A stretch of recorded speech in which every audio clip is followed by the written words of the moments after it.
तो कहानी की शुरुआत में 7 राजकुमारों को दिखाते हैं जिनके पास स्पेशल पावर्स है और जिन्हें की अपने चेहरे की खूबसूरती पर बहुत घमंड है और वो लोगों को उनके दिल से नहीं बल्कि उनके चेहरे से जज करते हैं। और एक दिन जब ये राजकुमार एक प्रिंसेस को डायनासोर्स के अटैक से बचाते हैं तो ये देखते हैं कि वो प्रिंसेस तो हरे रंग की है, तो वो उसे एक चुड़ैल समझकर अपनी जादुई शक्तियों से मार देते हैं। पर असल में वो कोई चुड़ैल नहीं बल्कि एक जादुई परी होती है जो कि इन राजकुमारों का घमंड तोड़ने के लिए इन सातों को श्राप दे देती है कि इन्हें जब भी कोई देखेगा ये हरे रंग के बोने बन जाएंगे, और कहती है कि ये श्राप सिर्फ तभी टूटेगा जब तुम्हें इस दुनिया की सबसे खूबसूरत लड़की किस करेगी। और अब रजीना नाम की एक चुड़ैल को दिखाते हैं जो कि अपने जादुई पेड़ के पास जाती है और जो कि चुड़ैल को लाल रंग के जादुई जूते देता है। और अब जैसे ही चुड़ैल उन जूतों को पहनती है तो उस पर तो कोई भी असर नहीं होता है, यानी कि चुड़ैल हमेशा जवान और खूबसूरत दिखने के लिए काफी सारे मैजिकल शूज को ट्राई कर चुकी थी, पर उन जूतों का उस पर कोई भी असर नहीं हो रहा था। और दूसरी तरफ एक स्नो वाइट नाम की लड़की को दिखाया जाता है जो कि अपने फादर को ढूंढ रही होती है। और अब पता लगता है कि ये लड़की एक प्रिंसेस है और जो कि ओवरवेट होने के साथ साथ बहुत ही पावरफुल और दयालु भी है। और अब अपने फादर को ढूंढते ढूंढते स्नो वाइट को उनकी एक डायरी मिलती है जिसमें लिखा होता है कि कुछ साल पहले रेजिना एक बेहद ही खूबसूरत लड़की बनकर राजा से मिलने के लिए आई थी और राजा को उसे देखते ही पहली नजर में ही प्यार हो गया था और जल्द ही राजा ने उससे शादी भी कर ली थी। पर असल में रेजिना एक चुड़ैल थी और उसने अपने जादुई आईने की मदद से पूरे किंगडम को धीरे धीरे खाली कर दिया था और लास्ट में रेजिना ही राजा के तख्त पर बैठ गई थी। और अब ये सब देखकर राजा समझ जाते हैं कि रेजिना एक चुड़ैल है और वो अपनी बेटी स्नो वाइट को सेफ रखने के लिए उसे एक दूसरी जगह पर भेज देते हैं। और अब स्नो वाइट रेजिना के उस जादुई पेड़ के पास पहुंच जाती है और उसके मैजिकल शूज को पहन लेती है। और इधर रेजिना भी वहां पर आ जाती है और वो देखती है कि स्नो वाइट एक बहुत ही खूबसूरत लड़की बन चुकी है और उसने रेजिना के मैजिकल शूज को पहना हुआ है। और अब ये सब देखकर रेजिना गुस्से से भर जाती है और वो स्नो वाइट को पकड़ने की कोशिश करती है, पर स्नो वाइट एक मैजिकल झाड़ू की हेल्प से वहां से भाग जाती है। और अब रेजिना अपने जादुई शीशे में जाकर देखती है कि स्नो वाइट तो दुनिया की सबसे खूबसूरत लड़की बन चुकी है और जिस वजह से रेजिना जेलेसी से भर जाती है। और तभी वो मिरर बात करने लगता है और कहता है कि तुम चिंता मत करो, मैं एक ऐसे लड़के को जानता हूँ जो तुम्हारी हेल्प कर सकता है। दूसरी तरफ सातों राजकुमारों को दिखाया जाता है जो कि अपने बोनेपन की वजह से बहुत ज्यादा परेशान हो चुके हैं और वो दुनिया की सबसे खूबसूरत लड़की को ढूंढ रहे हैं ताकि उसके किस पाकर वो बोनेपन से आजाद हो सके। और तभी उनकी नजर हवा में उड़ती हुई स्नो वाइट पर पड़ती है तो वो उसे जाकर देखते हैं तो वहाँ पर उन्हें एक जादुई झाड़ू दिखाई देता है तो वो समझ जाते हैं कि ये वही चुड़ैल है जिन्होंने उन्हें शराब दिया था। और अब वो सातों गुस्से से भर जाते हैं और उसे बदला लेने के लिए अंदर जाते हैं, पर जैसे ही वो कमरे के अंदर जाते हैं तो वो स्नो वाइट की ब्यूटी को देखकर हैरान हो जाते हैं और उनका गुस्सा हवा में फुर्र हो जाता है। और अब स्नो वाइट की नजर वहाँ पर रखी एक शीशे पर पड़ती है तो वो ये देखकर हैरान हो जाती है कि वो एक प्यारी और खूबसूरत प्रिंसेस में बदल चुकी है और साथ ही वो ये भी समझ जाती है कि ये सारा कमाल इन जूतों का है। और अब उनमें से ही एक राजकुमार जिसका नाम मर्लिन है वो स्नो वाइट से पूछता है कि ए हुस्ने मलिका तुम कौन हो।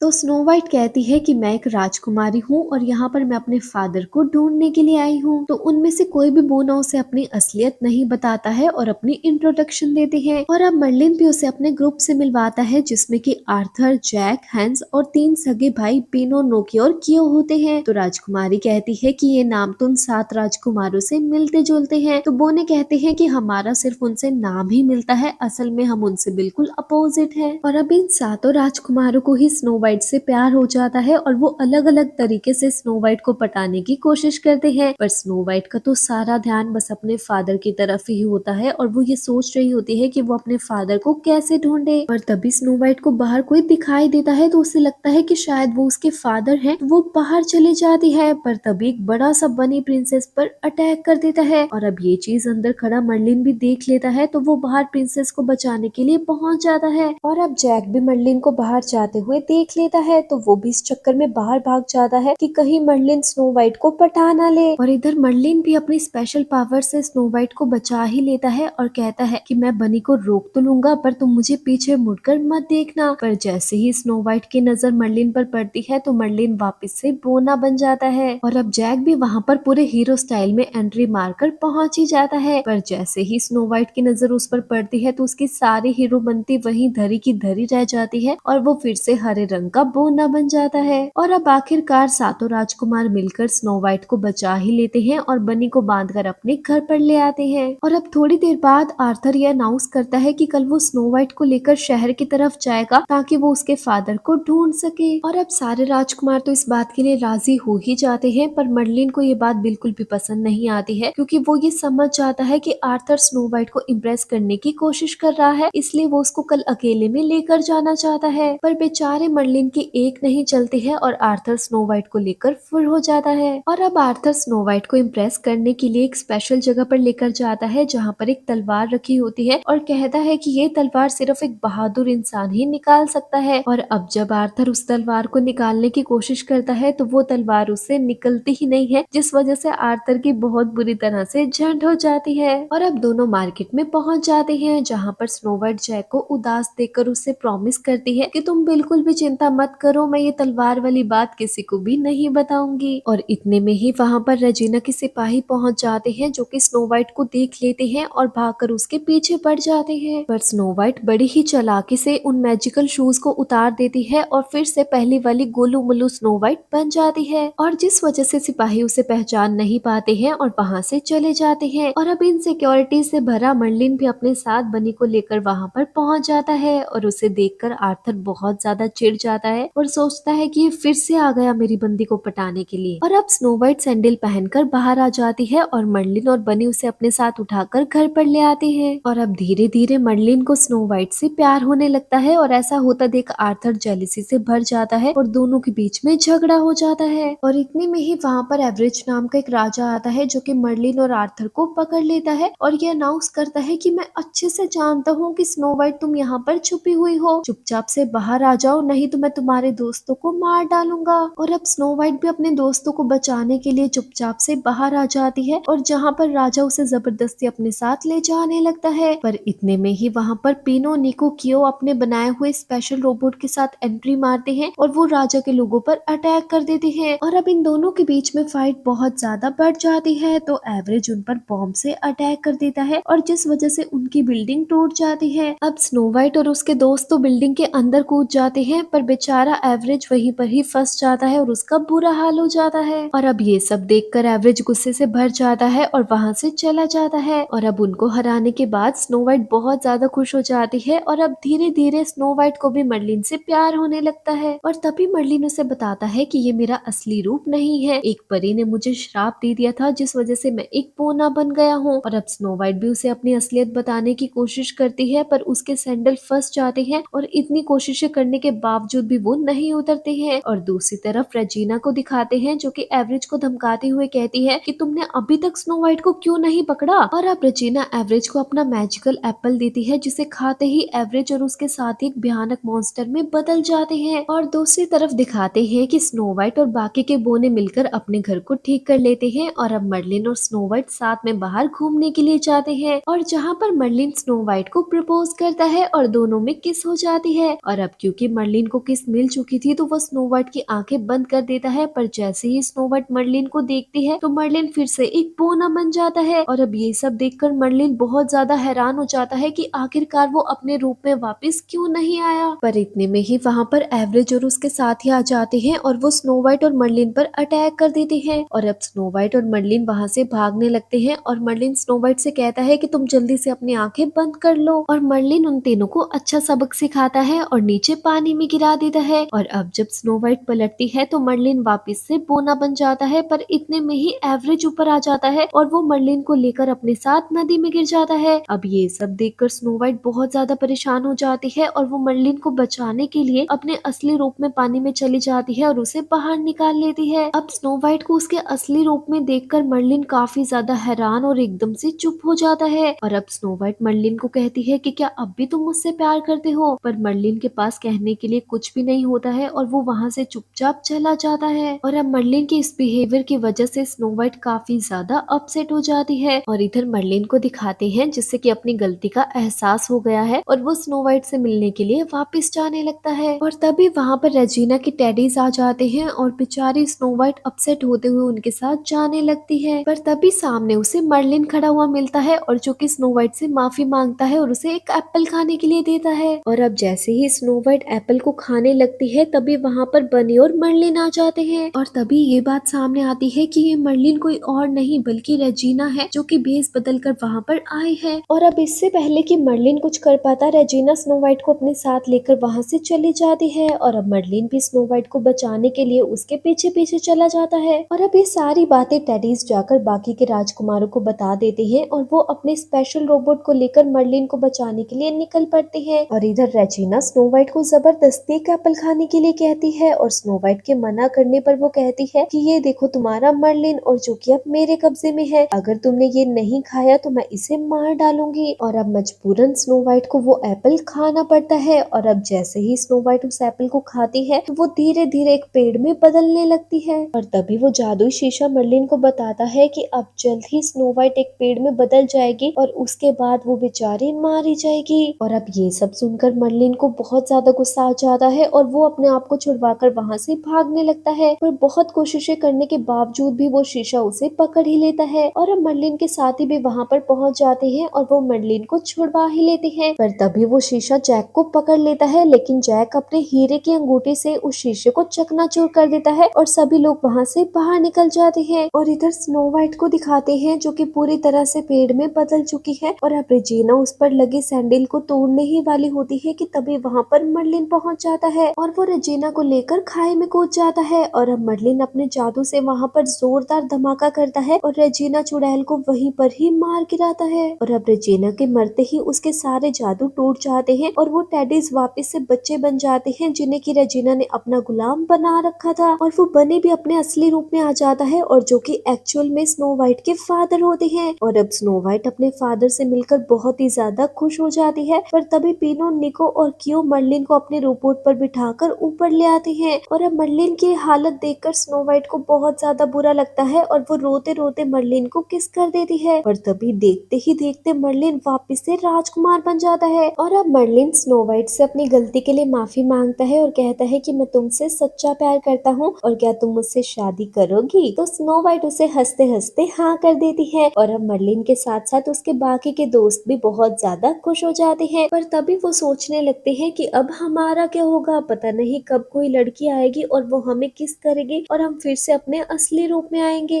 और अब लास्ट में एवरेज को दिखाते हैं जिसका सामना उसी जादुई परी से होता है जिसने कि इन सातों राजकुमारों को बोना बनाया था। और अब वो परी एवरेज के गंदे बिहेवियर और उसके एटीट्यूड को देखते हुए उसे भी बोना बना देती है और वहाँ से चली जाती है। और इसी के साथ ये 7 राजकुमारों की और प्यारी सी प्रिंसेस की कहानी यहीं पर ही खत्म हो जाती है। तो दोस्तों, अगर आपको ये वीडियो पसंद आया हो तो इसे लाइक और शेयर जरूर कीजिएगा और हाँ, मेरे चैनल को सब्सक्राइब करना मत भूलना। Thank you so much.